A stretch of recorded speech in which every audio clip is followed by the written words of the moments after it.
I love encores. Encores are probably my favorite part of the night.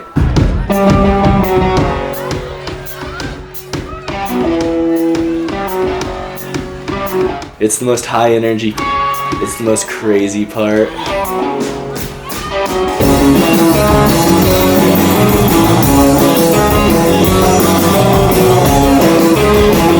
That energy is hard to not get addicted to.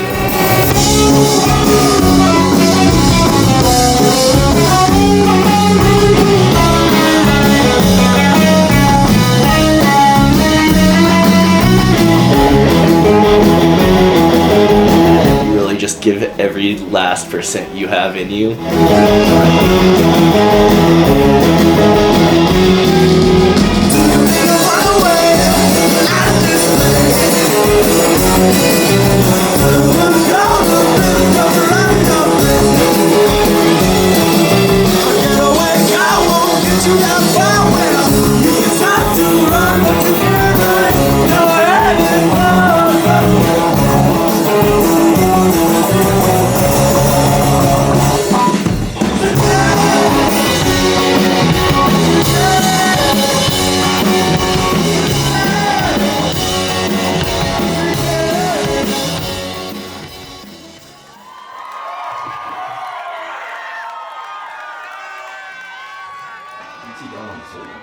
I know, but I saw it.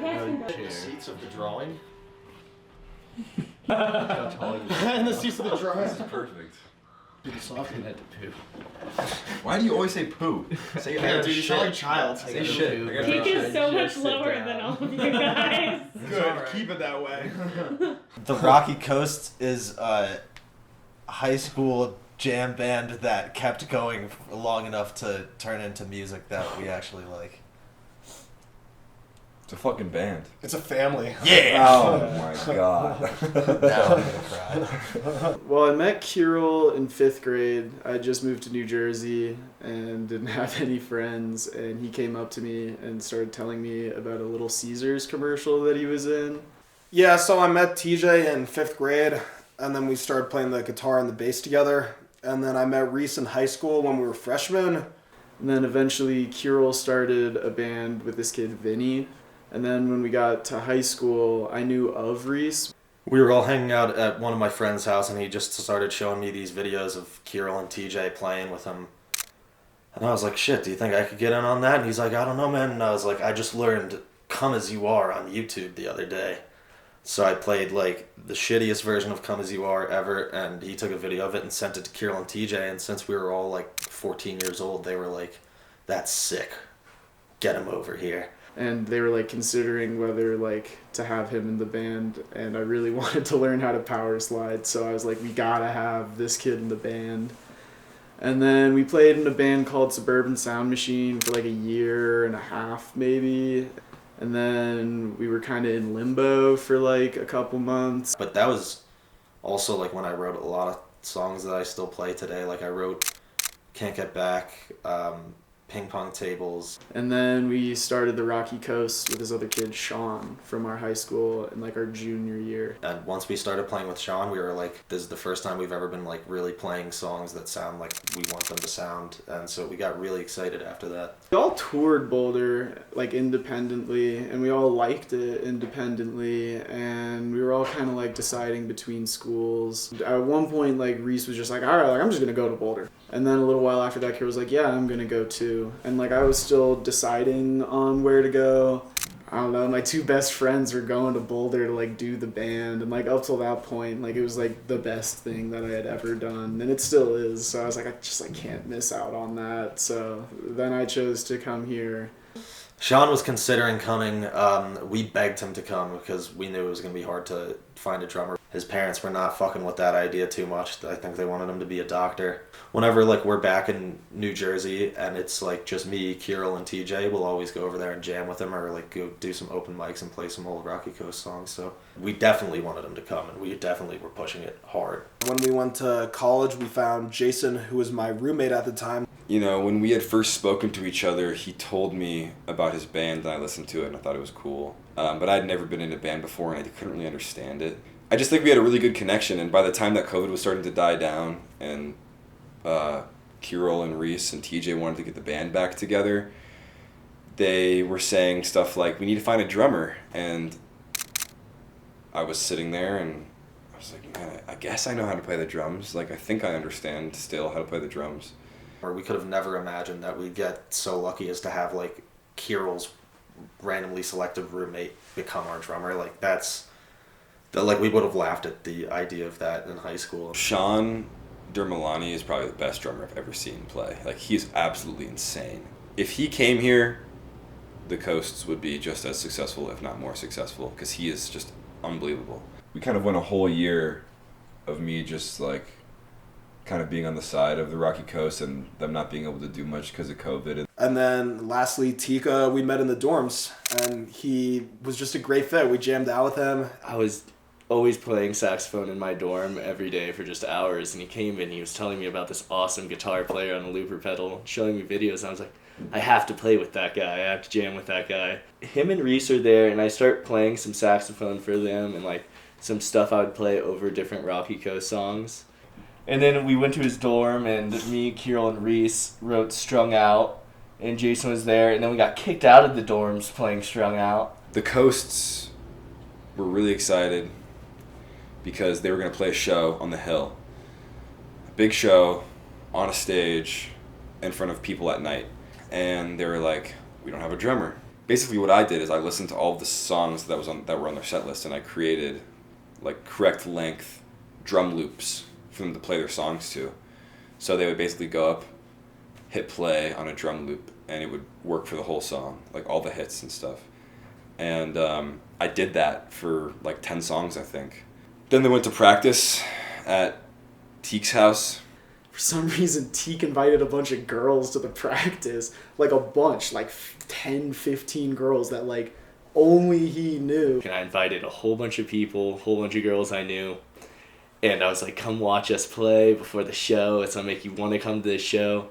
And they came, and it was just the biggest train wreck in the world. We couldn't get the speaker working. Just wouldn't work. Like it wouldn't play. Like the speaker wouldn't connect to like Logic or whatever like platform Jason was using for the drums. And it was so bad. It was like an hour and a half of just like sitting in a room with like glitched out music, like stopping and starting, and a bunch of like random girls.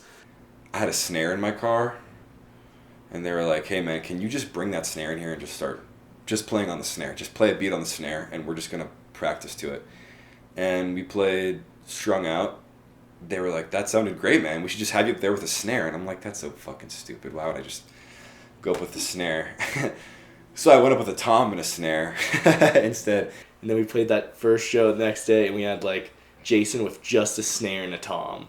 We had people, like, hanging off the balcony. The whole alley was full.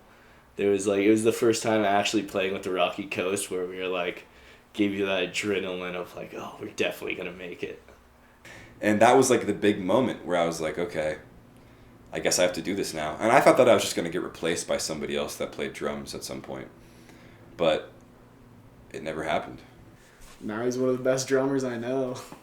It was so not apparent to us that I could join the band. Like I think it was just like an epiphany one day. We played that show. Before, I just kind of filled in some parts and stuff, and we were just kind of all friends. I wasn't, like, really a part of the band, but I feel like after that, and I was getting the equipment and bonding, that's kind of when I really joined in on the band.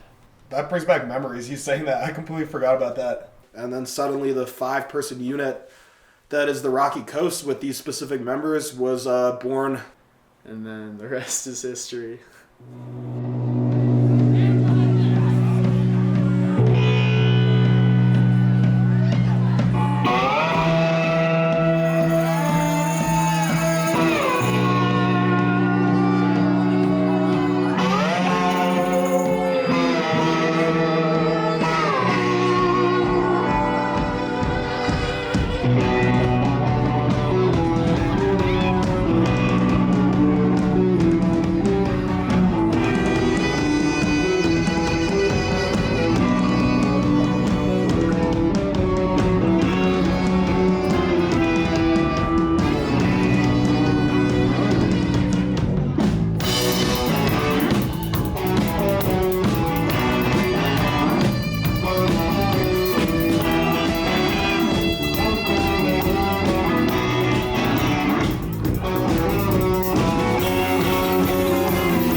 It's just difficult that this is a college band because I feel like we're playing so well with each other right now.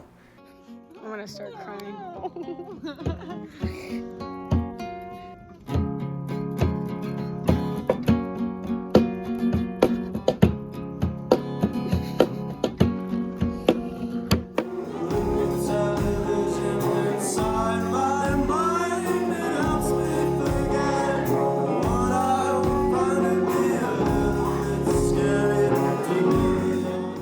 All of us were friends first and then bandmates second, and like I think that's the environment that really allowed us to like be such a good band. I feel like that like adds emotional weight to like performances and stuff, because like whenever you see your friends trying something, like really trying it, like all you want is for them to succeed.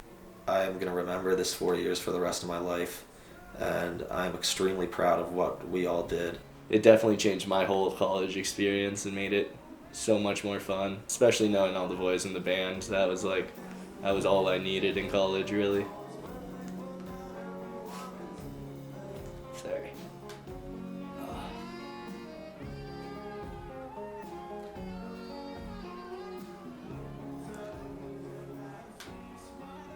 It's truly magical.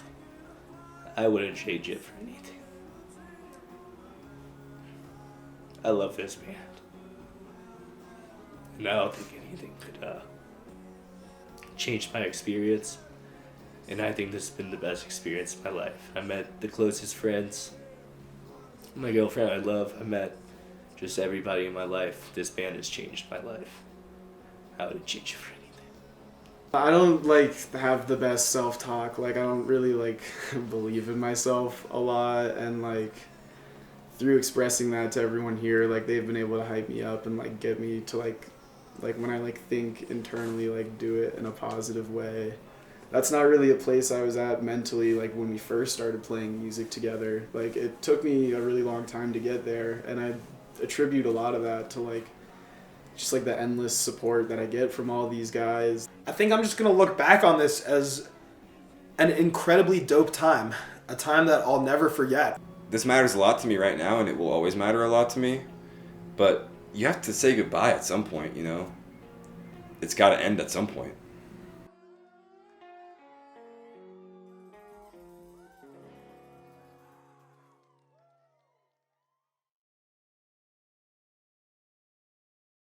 And it sounds kind of sad, like saying it, because it feels like something's dying, like something's ending. But it doesn't really feel like that to us. We're just really enjoying this like period that we have together right now. The only way that you could fuck it up right now is just by not enjoying it. You just have to enjoy it, and I know all of us are. 1, 2, 3, 4.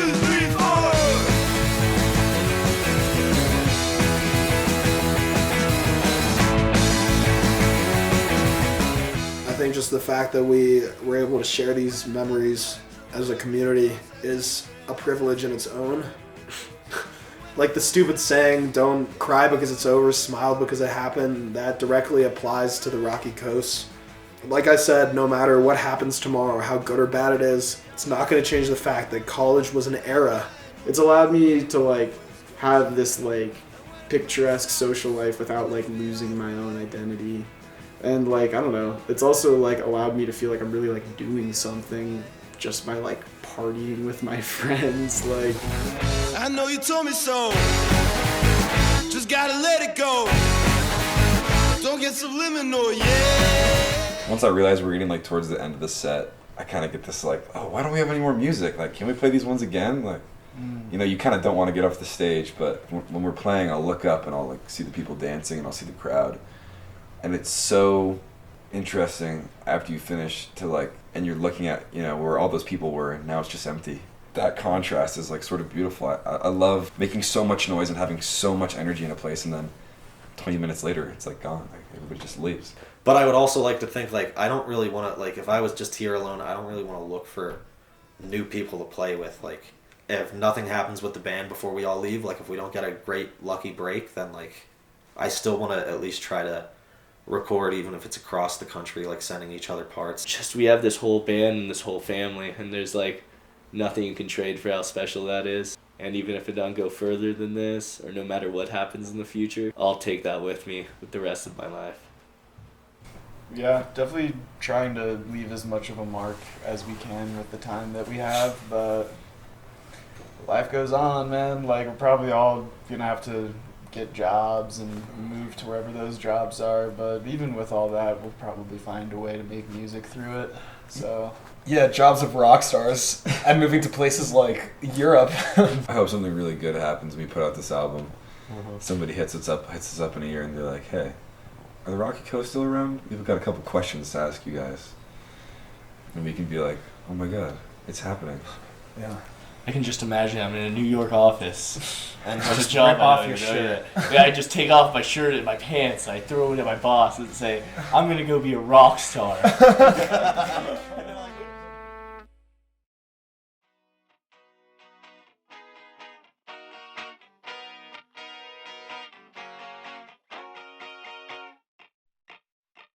Turn off the lights and go to bed.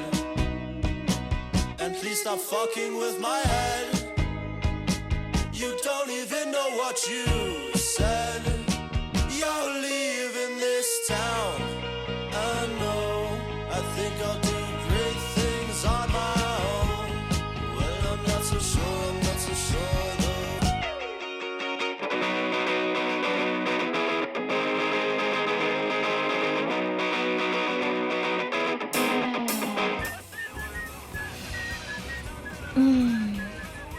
What are those? Pizza cones. Try one.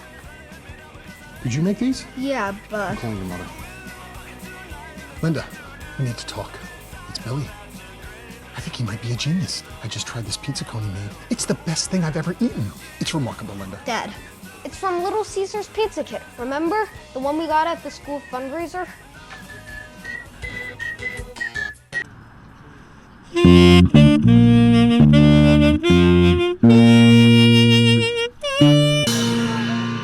Thank you to the Rocky Coast for the performance of the Star Spangled Banner.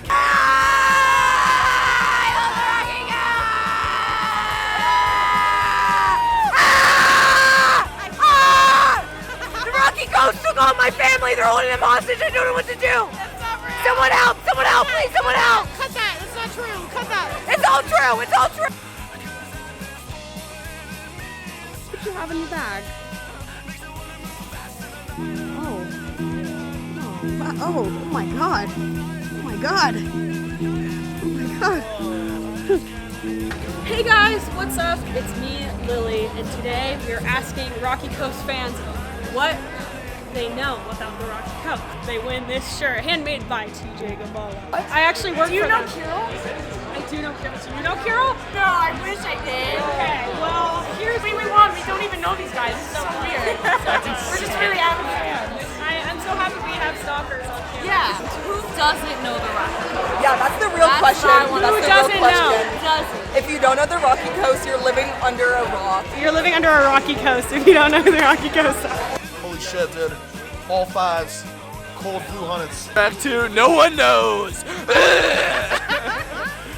The answer is Joseph Walter Gambala III. I'll get someone else. You guys are not. Get out here. You come here. What's your favorite song by the Rocky Coast? Deep End. Now, what instrument does Tig Biagi play? Drums or something, right? Yeah, the trombone, definitely. She has it wrong. She has it wrong. You move on. Not a Rocky Coast fan. I'm so excited right now. You guys stoking up? What's up?